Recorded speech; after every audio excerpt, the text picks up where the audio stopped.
Hello, welcome back to this series and our first season in the Premier League, and it's proving rather difficult. Um, Nakamura was a bit of a star last season. He's now out for the next few games, and defeat to Man City in the first game after the end of the transfer window. Only 2-0 against one of the top teams, but this is tough. This is really tough. If I take you to the Premier League table, you'll see that we are absolutely rock bottom without a single point. 4 games played and 4 defeats.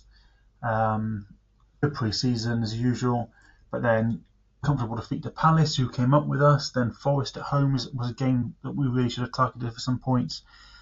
Beat QPR in the Carabao Cup, but defeats away at Newcastle and then home to Man City, and likely a defeat to Arsenal in the Carabao Cup. We've really got to make sure we pick up some points against Bournemouth, Fulham, this Sunderland home game. It's going to be a long season if we can't start picking up points.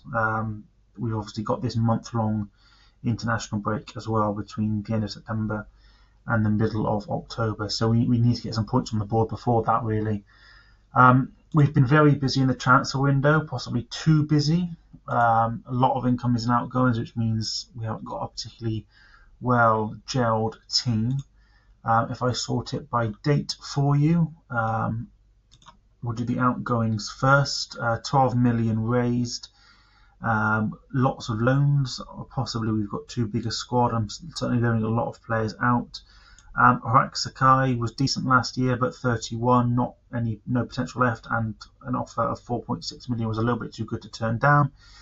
Grogan hadn't really developed as quickly as I'd hoped, so he has gone out permanently to QPR. A few other loans there as well. Lots and lots of loans from players you may recognise. Corey Waywell was a young, or not so young now, player that we used a lot on our way up the football leagues. I accepted an offer for him to go to West Ham. Lots more loans, and then Nwoko I managed to let go, and Assignon, 2 older players that we brought in to fill squad spaces last year. They both went at the end of the window, which then means our incomings all very cheap, but there are definitely some players here that are useful. We'll start with Tobin Oladele, a central defender. That's certainly where I have been using him, is as a central defender. Maybe someone who should be playing slightly further forward than that, but using him in the rotation as a defender. And again, if you look at his value, he definitely made good money there. Mayer Williams, also from Manchester United, a right winger, featured more so off the bench. Certainly a player with a lot of ability, but hasn't started the season well for us, as you can see from his rating. Ryan McCartney has, though. For those of you that watched last year's series, we signed a McCartney from Manchester United as we kind of cemented our place at the top end of the Premier League. But this is a young winger who has started reasonably well. We picked him up for $1 million. All players that had their contracts running out, so we picked them up for cheap at the start of the July window. Michael Rowlands has come in, gone into the academy, and we're hoping to loan him out, but we paid 200k for him. Eric Wozniak, again another young player that's gone into the academy. Anthony Modou, again the same, someone that I'm hoping will loan out. He's coming from Chelsea, featured a couple of times. He has actually been playing as a left back, so probably one that we'll keep hold of for the rest of this season. Ghislaine Jezekel has come in and then gone out on loan to Academia. Again, another young player that we'll hopefully use in future. Sunu Katsura coming from Yokohama and then gone out on loan to Kawasaki. Manu has come in as a holding midfielder from Porto. Someone with a bit more top flight experience, but hasn't started the season well. Similarly, Nico Williams, who came in from Brighton and is now playing regularly for us, either right back or left back. And then Finlay Anderson, a free agent. He thinks he's a bit better than he is, I think, Anderson. He's young enough that he will improve, but hasn't started particularly well, mainly featuring off the bench. So in terms of the way we have started the season, if I take you to the tactics page, I've moved us a little bit deeper. We got a little bit exposed in those first few games, but Williamson started really poorly in goal. We've still got Feeney, Byfield and Riles as three of the back four, but Nico Williams now playing at right back, although sometimes I have been using Abbott there with Williams as left back because Abbott hasn't started the season too badly. Manu alongside Beardmore as our holding midfielders. Nakamura was playing in that attacking midfield role, and then three new signings, two of which I don't think you saw on that previous page. Nicholas Bolson-Hjort has come in as a young player with a lot of ability. Oh, that's Nakamura. Let's go to Bolson-Hjort. Has come in from Midtjylland, hadn't played all that much for them, but someone with a lot of potential as well, and we're hoping he's going to turn into a bit of a star, but he might just not be ready yet. The other one is Luka Savic, who has also come in from a similar tier from Red Star, where he did score quite a few games and is now a regular Serbian player. Again, hasn't started the season particularly well, but has got a lot of potential. Maybe I've made a mistake by going for high potential players rather than players that are ready to come in straight away. But we have got a regular starting Serbian here, and Serbia are actually, I know they made the World Cup final in the season just gone, 13th best team in the world. This guy's playing fairly regularly.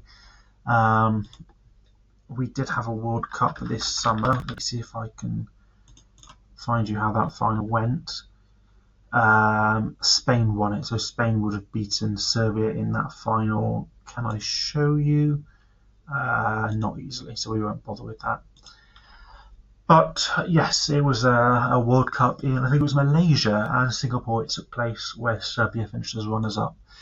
So a lot of work to do if we're going to turn this around. All I want to do is stay up, but that's going to be a real struggle, I think. Who knows? We'll have to see how we do. Another update once we get to the end of the January window. Hello. This has been the struggle that I expected. I'll start with the transfer window, where almost nobody has come in. Two signings, or I guess three signings. Miguel Angel Bricino on a free from Colo Colo. Chilean with lots of potential. He's had a few, one appearance off the bench so far. Archie Brown's come in to play regularly at left back, a bit more experienced. When we looked at him, our scouts had him down as a 4.5 star player. He's not that good, but he is our new left back. And slightly sentimental one, I brought Jed Ward in to come and sit on the bench so that we could loan out our backup goalkeeper, Carlos Alcaron.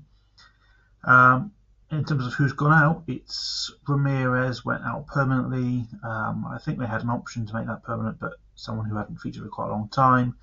And then more loans, Modu Mukasa, Rusa Taylor, Rowlands being a fairly high potential young player that came through the youth intake, I think last season, it could be the season before. If I take you to the Premier League table, it's a real struggle. We're quite comfortably bottom. The media had us down as being by far the worst team, and that is proving to be true. We've just dropped so many points in games that we really shouldn't have done. The amount of times we've conceded late goals, Bournemouth, good example, late penalty, 82nd minute, stopped us from winning there. Forest blew us away, which was a bit disappointing. Man City, a draw away. This was just a stupid game. I don't know how that happened. We collapsed late on against Man United.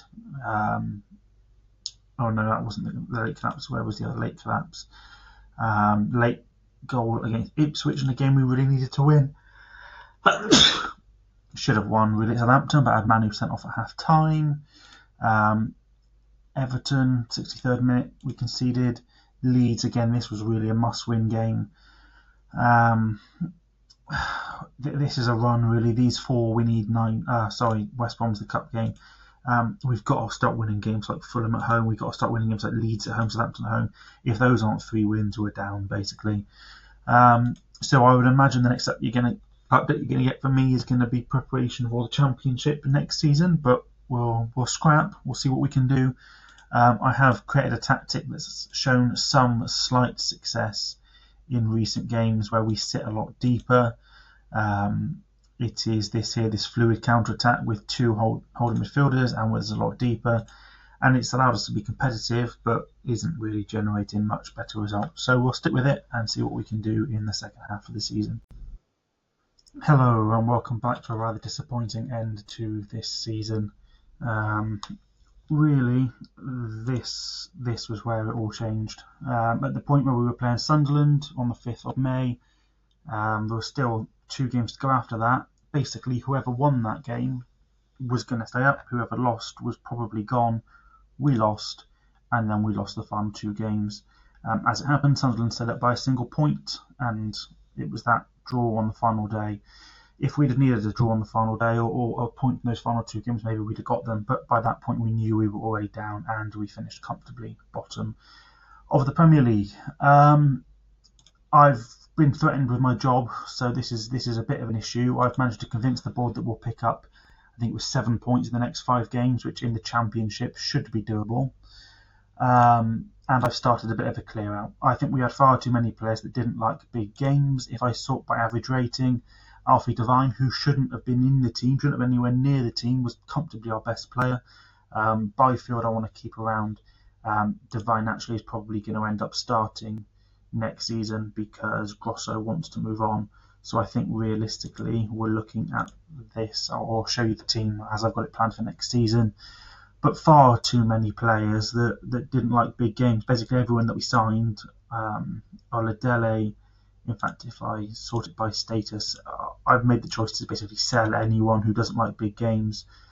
There are all these guys down here. So Williamson, Jedward is fine. We could keep him around as a third choice goalkeeper. But Abbott, Manu, Oladele, McGrath, Ferdinand, Modu, Reels, Nakamura, McCartney, Williams are all going. Bojan, Hoare and Savic are 2 big signings who are abysmal, had really poor seasons, but they've got a lot of potential. I'm hoping maybe they're more higher Championship level, and maybe a good season in the Championship can help them develop to become competent Premier League players if we get back up. But this is basically what I want to keep. In fact, if I take you to the tactics, I think we need a new goalkeeper and a new right back. We've got Pavlyuchuk here as the centre back. Not completely convinced by him, but he's someone with quite a lot of potential, so we'll keep him around. Maybe I should be looking to keep Oladele around given the reasonable season he had last year, but he doesn't have the same amount of potential. I think we'll keep Brown around. He wasn't a disaster in the Premier League. He is older, and so maybe 1 more season. A bit more Devine, we already know is plenty good enough for the Championship. Anderson was someone that was a little bit unlucky not to feature more last season. I think he does want to leave, but if we can convince him to stay, that might be worthwhile. And we will go back to a gegenpress, a tactic to try and kind of be a bit more aggressive for next season. And hope that we can earn our place in the Premier League again and have a better crack at it in future. I would have liked to keep Grosso around. He's obviously someone with a lot of ability. In fact, I will temporarily put him in here over Anderson. But I'm not convinced that we're going to be able to keep hold of him because we've had some quite significant offers in already, around 10 million, which is what I told him he could leave for. Breseno was a guy that came through our youth intake, but I don't think he was. I think we signed him. He's got a lot of potential, but wasn't really good enough at Premier League level. And then a big clear out. We're certainly going to raise a lot of money. And then again, I think it would be looking at who we can bring in on a free to allow us to compete at the top end of the Championship again. But that is going to be it for the end of the episode. The start of the next one will be our new Championship competent, hopefully, team. And hopefully we can earn our way back up. If you have enjoyed this slightly more difficult episode, please do leave a like. Subscribe if you want to see how we go in the next season. And I will see you for the next episode.